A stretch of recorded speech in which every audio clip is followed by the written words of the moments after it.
উপস্থিত আমাদের লালমোহন ফোরাম কর্তৃক আয়োজিত আজকের সুন্দর অনুষ্ঠানের সভাপতি, লালমোহন ফোরামের সম্মানিত সভাপতি এবং ভোলা ফোরামের সম্মানিত সহকারী সেক্রেটারি, আমার একান্ত শ্রদ্ধা দায়িত্বশীল শাহ আলম ভাই, উপস্থিত সম্মানিত লালমোহন ফোরামের সহসভাপতি সেক্রেটারি সহকারী ভাইরা, আমার সামনে উপবিষ্ট লালমোহনের কৃতি সন্তান সম্মানিত প্রিয় ভাই, আসসালামু আলাইকুম রহমতুল্লাহ।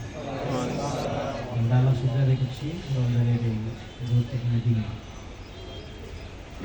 লালমোহন ফোরামের আজকে ইফতারে আহ্বানে সারা দিয়ে আমরা এখানে স্বামীভাবে সুযোগ পেয়েছি। লালমোহনের এতগুলো মানুষের সাথে দেখা সুযোগ হয়েছে এবং আল্লাহ শুক্রিয়া সালাম পেশ করছি।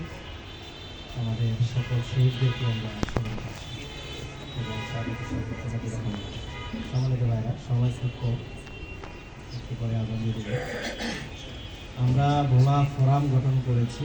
ভোলা ফোরাম অনেক আগ থেকে কাজ করছে আমাদের, আমরা এটাকে পুনর্গঠন করে নতুন করে কমিটি হয়েছে।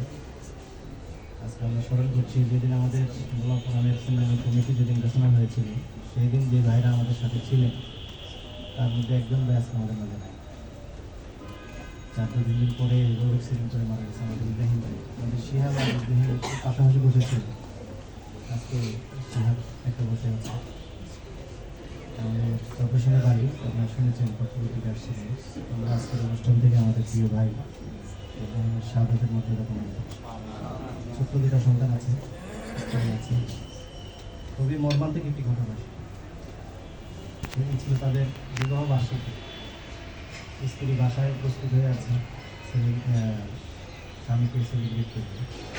স্বামী যাচ্ছে বাসায়, স্ত্রী যেন গিফট নিয়ে কারো আর সেলিব্রেশন হয়ে কত শেষ হয়ে গেল। আমরা সময় দিলাম ভোলা ফোরাম আমরা গঠন করে প্রত্যেকটি উপজেলা ফোরাম আমরা গঠন করছি। এর মধ্যে লালমোহন ফোরাম আজকের অনুষ্ঠানের মাধ্যমে সবার আগে সবচেয়ে সুন্দরভাবে আয়োজন করতে পেরেছি এবং পূর্ণাঙ্গ কমিটি গঠন শুধুমাত্র নয়, ইউনিয়ন পর্যায়ের কমিটিগুলো কিছুটা ঘোষণা করেছে। কারণ আমি লালমোহন ফোরামকে আমার মাতৃভূমি যেহেতু লালমোহনগর, সেই জন্য আমি বিশেষভাবে ধন্যবাদ জানাই।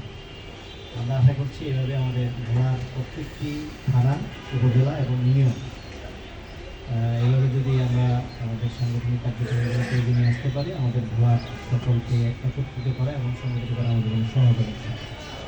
আমরা আগামী 14 তারিখে ভোলা ফোরামের একটি বাতিল আমরা পরিকল্পনা করেছি। এই পর্যন্ত কোনো সময় আমরা প্রেস ক্লাবে প্রোগ্রাম করতে পারিনি।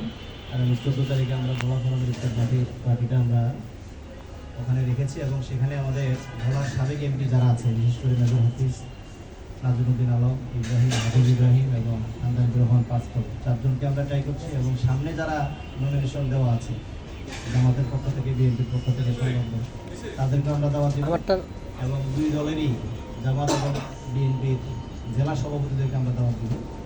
সেখানে আমরা একটা করবো যে আমাদের ভোলার যে দাবিগুলো আছে, এই দাবিগুলো সেখানে আমরা পেশ করব সরকারের কাছে, যাতে সেগুলো বলার আমাদের যে বড় সমস্যা সেটি হচ্ছে আমাদের ব্রিজ দরকার। এরপরে সমস্যা হচ্ছে আমাদের মেডিকেল কলেজ লাগবে, বিশ্ববিদ্যালয় লাগবে, আমাদের গ্যাস সেখানে উৎপাদন হচ্ছে, এটাকে আরও রূপায়ণ করে ভালোভাবে কাজে লাগানো এবং ভোলার বিদ্যুৎ ভোলায় যেন থাকে, ভোলাবাসী যেন বিদ্যুৎ পায়। অন্যান্য যতগুলো বিষয় আছে সেগুলো আমরা দাবি আকারে তুলে নিয়ে আসবো এবং সেখানে সেই সমাবেশ সাথে একটা মাহফিল সহ আমরা সেখানে রেখেছি, আপনাদের দাওয়াত থাকবে। আর আমরা চাচ্ছি, আমরা আসলে ভোলাবাসী খুব পিছিয়ে, ঢাকায় যারা অবস্থানরত আছে ভোলার মানুষ, তারা সংগঠিতভাবে থেকে সবচেয়ে পিছিয়ে আছে। অনেক জেলা আর ইউনিয়নও আরও অনেক সংগঠিত। তো সেই হিসাবে আমরা যেন সবাইকে সংগঠিত করে, সংগঠিত হয়ে নিজেরা যেন আমাদের ভোলাবাসীর জন্য আমরা কিছু করতে পারি, ভোলা জেলার জন্য কিছু করতে পারি এবং এই জাতির জন্য আমরা কিছু করতে পারি, সেই প্রচেষ্টা আমাদের থাকবে। আর বাংলা